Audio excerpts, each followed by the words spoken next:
The design, taman arum, the fragrant garden, refers to a retreat built by the 18th century Cirebon Sultan just outside of Cirebon, and said to have been designed by a Chinese Muslim architect.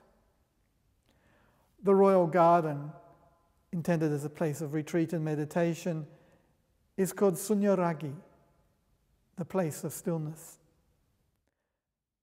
It was largely destroyed in the late 18th century by Dutch military forces, but anybody who has been to Sunyaragi today will easily recognise the motif seen in this batik we are looking at. The distinguishing feature of the Sunyaragi garden is the use of coral rocks to create a fantastic landscape. These rocks are replicated in this design here. You can see this pattern around here which imitates the rough textures and contours of the coral.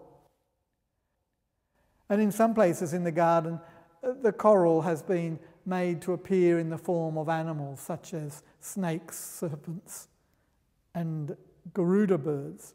Here we see the rocks appearing to look like fish on which deer are perched. Another feature of Sunyaragi is a retreat pavilion that sits at the summit of the garden. We see it here drawn into this design. Of course, royal gardens as places of retreat for spiritual practices was very important in the Muslim world. They often had tombs. Of course, the most famous example is the Taj Mahal in India. And Sunyaragi in Cirebon is also said to have the tomb of an unknown Chinese Muslim saint. Anybody who has ever studied batik, like myself, would be astonished by the technical virtuosity of this piece. It is a consummate piece of artistry. Of course, the batik technique requires the use of hot wax to be applied or drawn on the cloth to outline the design. Of course, the places where the wax isn't applied is then dyed and the design revealed. If you see these incredibly fine and delicate lines in which the motifs are drawn in hot wax, you understand the skill of the woman who made this batik. Because, of course, hot wax is a very difficult media to handle.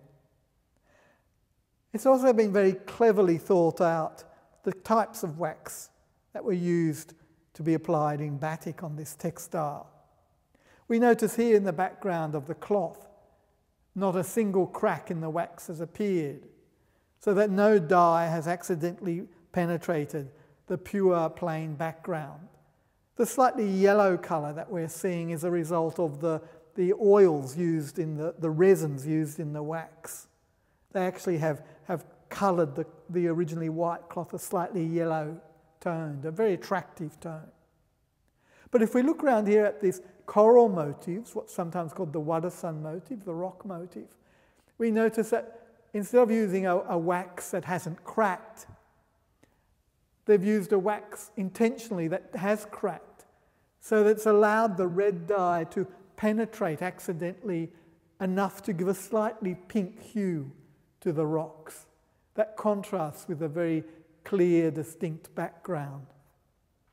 Of course, different batik workshops jealously guarded their wax recipes, and specific mixtures of wax were used for specific tasks in making the batik, and these would be passed down from generation to generation and not shared with outsiders.